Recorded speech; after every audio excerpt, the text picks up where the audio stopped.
லுகர் தொழுகையினுடைய பாங்கு நேரம் உதாரணத்துக்கு 11:59 அப்படி இருந்தால் சூரியன் உச்சமடைகிற அந்த நேரம் 11:55 என்று இருக்கிறது. அது இருந்து 12 மணி வரைக்கும் என்று காட்டுகிறது.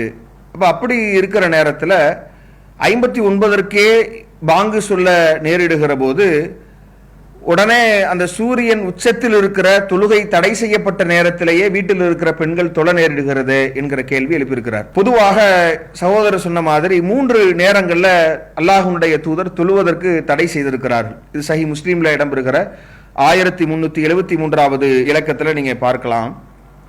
யகூலு ஸலாஸ் ஸஆத்தின் கான ரசூலுல்லாஹி ஸல்லல்லாஹு அலைஹி வஸல்லம் யன்ஹானா அன் நுஸல்லிய ஃபீஹின்ன, அல்லாஹ்வுடைய தூதர் இந்த 3 நேரங்களில் எங்களுக்கு தொழுவதை விட்டும் அதே மாதிரி அன் நக்புர ஃபீஹின்ன, அதில் அடக்கம் செய்வதையும் விட்டு தவிர்ந்திருக்க சொல்லியிருக்கிறார்கள், தடை செய்திருக்கிறார்கள் என்று சொல்லி அந்த 3 நேரத்தை குறிப்பிடும் பொழுது ஹீன தத்லுஉ ஸம்சு பாஸிகத்தன் ஹத்தா தர்தஃபிய, சூரியன் உதயமாக தொடங்கியதிலிருந்து நன்கு உதயமாகிற வரைக்கும் அந்த நேரத்தில் முதல்ல தொழக்கூடாது.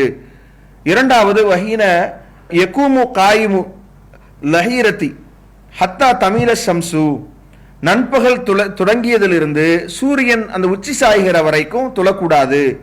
வஹீன தலயஃபு ஷம்சு லி குரூபி ஹத்தா தகுருப, அந்த சூரியன் மறையத் தொடங்கியதிலிருந்து மறைகிற வரைக்கும் இந்த 3 நேரங்கள்லையும் தொழுகக்கூடாது, அடக்கம் செய்யக்கூடாது என்று அல்லாஹ்வின் தூதர்களுக்கு தடை விதித்திருந்தார்கள் என்கிற செய்தியை நாம் பார்க்கிறோம். இப்ப இந்த அடிப்படையில் சகோதரர் என்ன கேட்கிறாருன்னா, அந்த 3 நேரங்களில் ஒன்றுதான் இந்த லொஹருடைய அந்த நேரம்.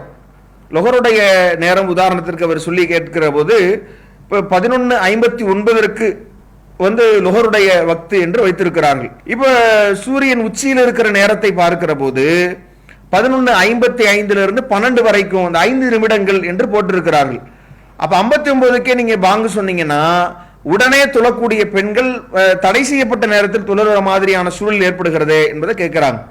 இப்போ லொஹருடைய நேரம் பற்றி ரசூலுல்லாஹ் என்ன சொல்லியிருக்கிறாங்கன்னு தெரிஞ்சுக்கிட்டா நாம அதனுடைய அந்த நிமிடங்களையும் நாம கணக்கிட்டு பார்த்தோம்னா நமக்கு மிக தெளிவாக தெரிஞ்சிடும். லொஹருடைய நேரத்தை ரசூலுல்லாஹ் சொல்லி காட்டுகிற போது சஹீஹ் முஸ்லிம்ல இடம்பெறுகிற 1075வது இலக்கத்தில் பதிவு செய்யப்பட்ட செய்தி, வக்துல் லுஹரி, லுஹருடைய வக்து என்பது இதா ஜாலத்தி சம்சு, சூரியன் உச்சி சாய்ந்ததில் இருந்து ஒரு மனிதருடைய நிழல் அவருடைய நிழல் அளவுக்கு ஆகிற அசர் தொழுகையினுடைய நேரம் வரை என்று ரசூலுல்லாஹ் சொன்னாங்க. அப்ப உச்சியிலிருந்து சாய்ந்த உடனே லுஹருடைய நேரம் ஆரம்பிச்சிருச்சு.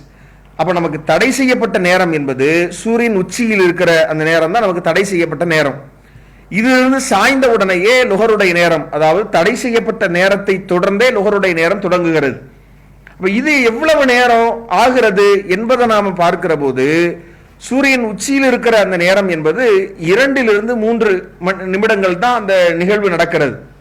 அது உதயமாகி உதிப்பதற்கும் சரி, உச்சியிலிருந்து சாய்வதற்கும் சரி, மறையத் தொடங்கி மறைவதற்கும் சரி, இதற்கான அந்த நேரடி அந்த நிமிடங்களை நாம பார்க்கிற போது 2 to 3 நிமிடங்கள், அதுல அந்த அவ்வளவுதான் அந்த நிகழ்வு ஏற்படுகிறது என்பதை பார்த்து தான் என்கிற அடிப்படையில் தான் அதை தொடர்ந்த அந்த நிமிடங்கள் பிக்ஸ் பண்ணப்படுது. லொஹருடைய அந்த துவக்க நேரமாக சூரியன் உச்சி சாய்ந்ததோடு நாம அதை முடிவு செய்கிறோம்.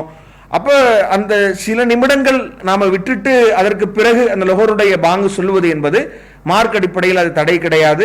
நாம தொழுவதற்கு தடை செய்யப்பட்ட நேரத்தை கடந்து தான் இந்த அடிப்படையில் நாம் லொஹருடைய பாங்கு சொல்லப்படுகிறது என்பதை சொல்லிக் கொள்கிறோம். அப்படி மீறலாக அந்த நிமிடம் கூட விடாமல் அந்த பாங்கு சொல்லப்படும் என்றால் அதை நாம சரி செய்து கொள்ளணும். அப்படி இல்லாத பட்சத்தில் அந்த 3 நிமிடங்கள் நாம விட்டு அந்த பாங்கை சொல்லிக் கொள்வது என்பது, லொஹருடைய பாங்கை நாம சொல்லிக் கொள்வது என்பது மார்க் அடிப்படையில் தவறானது கிடையாது, அது சரியானதுதான், அப்படி நாம சொல்லிக் கொள்ளலாம் என்பதை இந்த கேள்விக்குரிய பதிலாக சொல்லிக் கொள்கிறோம். அல்லாஹு அக்பர், அல்லாஹு அக்பர்.